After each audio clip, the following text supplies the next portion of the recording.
सुखदेव जी को नारद जी का उपदेश।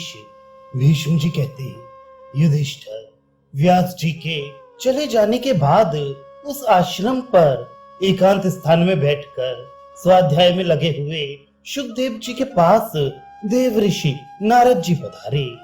उन्हें उपस्थित देखकर शुक ने वेदोक्त विधि से अर्घ्य आदि निवेदन करके उनका पूजन किया।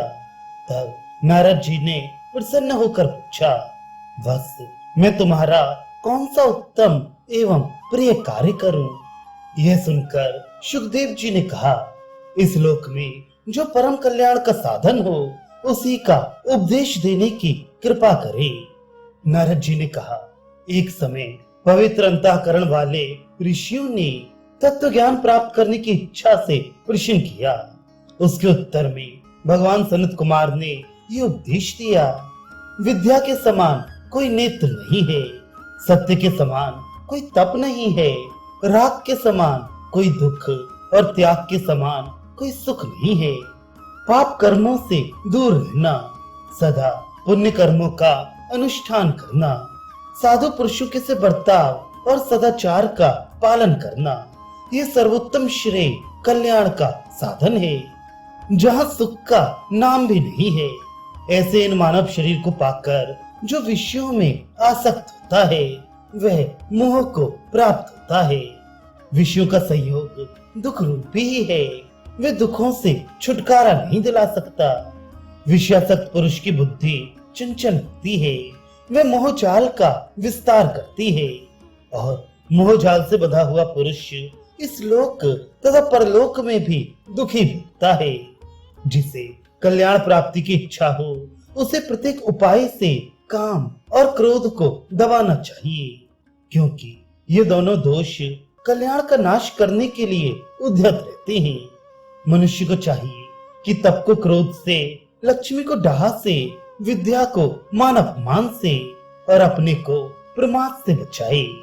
क्रूर स्वभाव का परित्याग सबसे बड़ा धर्म है, क्षमा सबसे बड़ा बल है, आत्मा का ज्ञान सबसे बड़ा ज्ञान है और सत्य से बढ़कर तो कुछ है ही नहीं। सत्य बोलना सबसे श्रेष्ठ है, किंतु हितकारक बात कहना सत्य से भी बढ़कर है। जिससे प्राणियों का अत्यंत हित होता हो उसी को मैं सत्य मानता हूँ। जो नए नए काम आरंभ करने का संकल्प छोड़ चुका है, जिसके मन में कोई कामना नहीं है, जो किसी वस्तु का संग्रह नहीं करता तथा जिसने सब कुछ त्याग दिया है, वही विद्वान है और वही पंडित है। जो अपने वश में की हुई इंद्रियों के द्वारा अनासक्त भाव से विषयों का अनुभव करता है, जिसका चित्त शांत, निर्विकार और एकाग्र है तथा जो आत्मीय कहलाने वाले देह और इंद्रियों के साथ रहकर भी उनसे एकाकार न होकर विलक्षता ही रहता है, वह मुक्त है और उसे बहुत शीघ्र परम कल्याण की प्राप्ति होती है। जिसकी किसी प्राणी की ओर दृष्टि नहीं जाती, जो किसी का स्पर्श तथा किसी से बातचीत नहीं करता, वह परम कल्याण को प्राप्त होता है। किसी की हिंसा न करे, सबके साथ मित्रता का भाव रखे और ये मनुष्य जन्म पाकर किसी के साथ वैर न करे। जो आत्म तत्व का ज्ञाता तथा मन को वश में रखने वाला है, उसे चाहिए कि किसी वस्तु का संग्रह न करे, संतोष रखे और कामना तथा चंचलता का त्याग कर दे। इससे परम कल्याण की सिद्धि होगी। तात सुखदेव, तुम संग्रह का त्याग करके जितेंद्रिय हो जाओ तथा उस पद को प्राप्त करो जो इहलोक और परलोक में भी निर्भय तथा सर्वथा शोक रहित हो। जिन्होंने भोगों का परित्याग कर दिया है वे कभी शोक में नहीं पड़ते। इसलिए प्रत्येक मनुष्य को भोगासक्ति का त्याग करना चाहिए। सोम, जो भोगासक्ति का त्याग कर देता है वह दुख और संताप से छूट जाता है।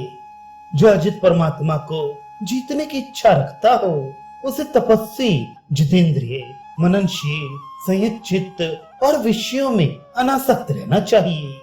जो ब्राह्मण त्रिगुणात्मक विषयों में आसक्त ना होकर सदा एकांतवास करता है वह बहुत शीघ्र सर्वोत्तम सुख मोक्ष को प्राप्त कर लेता है। जो मुनि मैथुन में सुख मानने वाले प्राणियों के बीच में रहकर भी अकेले रहने में ही आनंद मानता है, उसे ज्ञानानंद से तृप्त समझना चाहिए। जो ज्ञान आनंद से तृप्त होता है वह कभी शोक में नहीं पड़ता। जीव सदा कर्मों के अधीन रहता है। वह शुभ कर्मों के अनुष्ठान से देवता होता है।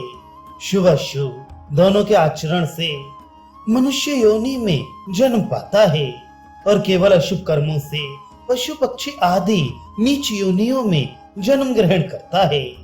उन योनियों में जीव को सदा जरा, मृत्यु तथा नाना प्रकार के दुखों का शिकार होना पड़ता है। इस प्रकार संसार में जन्म लेने वाला प्रत्येक प्राणी संताप की आग में पकाया जाता है। इस बात की ओर तुम ध्यान क्यों नहीं देते? यहाँ विभिन्न वस्तुओं के संग्रह की कोई आवश्यकता नहीं है, क्योंकि संग्रह से महान दोष प्रकट होता है। रेशम का कीड़ा अपने संग्रह के कारण ही बंधन में पड़ता है। स्त्री, पुत्र और कुटुंब में आसक्त रहने वाले जीव उसी प्रकार कष्ट पाते हैं, जैसे जंगल के बूढ़े हाथी तालाब के दलदल में फंसकर दुख उठाते हैं। जिस प्रकार महान जाल में फंसकर पानी के बाहर आए हुए मत्स्य तड़पते हैं, उसी प्रकार इसने जाल में फंसकर अत्यंत कष्ट उठाते हुए इन प्राणियों की ओर दृष्टि डालो। संसार में कुटुंब, स्त्री, पुत्र, शरीर और संग्रह सब कुछ पराया है, सब नाशवान है। इसमें अपना क्या है? सिर्फ पाप और पुण्य। जहाँ ठहरने के लिए कोई स्थान नहीं, कोई सहारा देने वाला नहीं, राह खर्च नहीं तथा अपने देश का कोई साथी नहीं है, जो अंधकार से व्याप्त और दुर्गम है, उस मार्ग पर तुम अकेले कैसे चल सकोगे? जब तुम परलोक की राह लोगे, उस समय कोई तुम्हारे पीछे नहीं जाएगा। केवल तुम्हारा किया हुआ पुण्य या पाप ही वहां तक साथ देगा। अर्थ परमात्मा की प्राप्ति के लिए ही विद्या, कर्म, पवित्रता और अत्यंत विस्तृत ज्ञान का सहारा लिया जाता है। जब अर्थ की सिद्धि अर्थात परमात्मा की प्राप्ति हो जाती है तो मनुष्य मुक्त हो जाता है।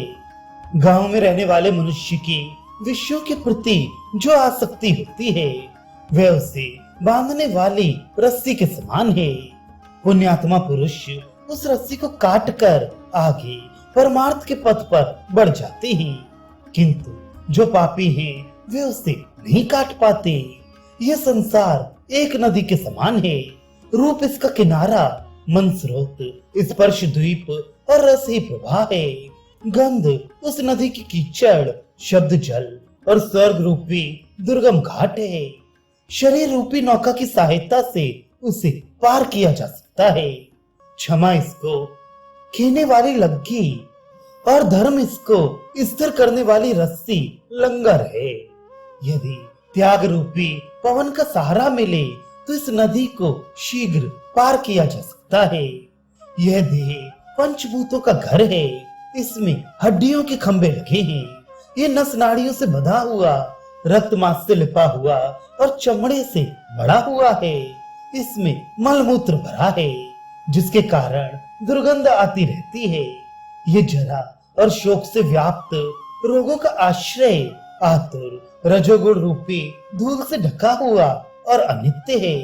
अतः तुम्हें इसकी आसक्ति का त्याग कर देना चाहिए। ये संपूर्ण चराचर जगत पंच महाभूतों से उत्पन्न हुआ है, इसलिए उनसे भिन्न नहीं है। पंच महाभूत, पांच ज्ञानेंद्रियां, पांच प्राण, बुद्धि और सत्व आदि गुण, इन 17 तत्वों के समुदाय को अव्यक्त कहते हैं। इनके साथ ही रूप, रस, गंध, स्पर्श, शब्द तथा बुद्धि और अहंकार के आश्रयभूत संपूर्ण विषयों को मिलाने से जो 24 तत्वों का समूह होता है उसे व्यक्त अव्यक्त समुदाय कहते हैं। जो इन सब तत्वों से युक्त है उसका नाम पुरुष है। जो पुरुष धर्म, अर्थ, काम, सुख दुख और जीवन मरण के तत्व को ठीक ठीक समझता है, वही उत्पत्ति और प्रलय के तत्व को भी यथार्थ रूप से जानता है। ज्ञान के संबंध में जितनी बातें हैं उन्हें परंपरा से जानना चाहिए।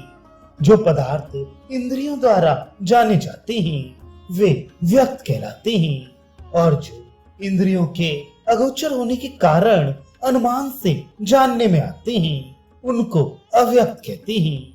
जिनकी इंद्रियां अपने वश में हैं वे उसी प्रकार संतुष्ट रहते हैं जैसे वर्षा की धारा से प्यासे हुए जीव। ज्ञानी पुरुष लोक में अपने को और अपने में लोक को विस्तृत देखते हैं। उन्हें भूत और भविष्य का भी ज्ञान होता है तथा उनकी वे ज्ञान शक्ति कभी नष्ट नहीं होती। उसी के प्रभाव से वे सब अवस्थाओं में संपूर्ण भूतों का दर्शन करते हैं। जो ज्ञान के बल से मोह जनित नाना प्रकार के क्लेशों के पार हो गया है वे संपूर्ण प्राणियों के सहवास में आकर भी कभी अशुभ कर्मों से लिप्त नहीं होता, किंतु अज्ञानी मनुष्य मथानी की भांति कर्मों से बंधता और मथित होता रहता है। वे प्रारब्ध कर्म के उदय होने पर नाना प्रकार के कष्ट भोगता हुआ संसार में चक्र की भांति घूमता रहता है। इसलिए तुम कर्मों से निवृत्त सब प्रकार के बंधनों से मुक्त सर्वज्ञ सर्वविजयी सिद्ध और भाव अभाव से रहित हो जाओ। बहुत से ज्ञानी पुरुष संयम और तपस्या के बल से नवीन बंधनों का उच्छेद करके अनंत सुख देने वाली अबाध सिद्धि मुक्ति को प्राप्त हो चुके हैं।